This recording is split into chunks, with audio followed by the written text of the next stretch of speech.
తిరుపతి వైకుంఠ ద్వార సర్వదర్శనం టోకన్ల జారీ సందర్భంగా తిరుపతిలోని విష్ణు నివాసం వద్ద అపశృతి చోటు చేసుకుంది. టోకెన్ల కోసం ఒక్కసారిగా భక్తులు రావడంతో తీవ్ర తోపులాట జరిగింది. ఈ క్రమంలో తమిళనాడులోని సేలంకు చెందిన భక్తురాలతో పాటు మరొకరు మృతి చెందినట్లు సమాచారం. ఈ ఘటనలో మరో 4 భక్తులు అస్వస్థతకు గురి కావడంతో రియో ఆసుపత్రికి తరలించి చికిత్స అందిస్తున్నారు.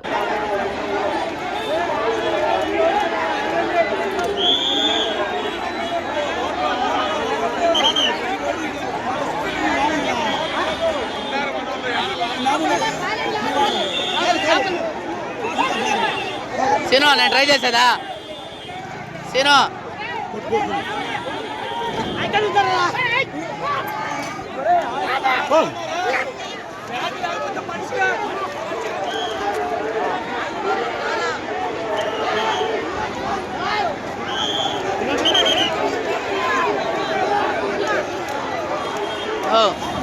ఎవరు మీరు?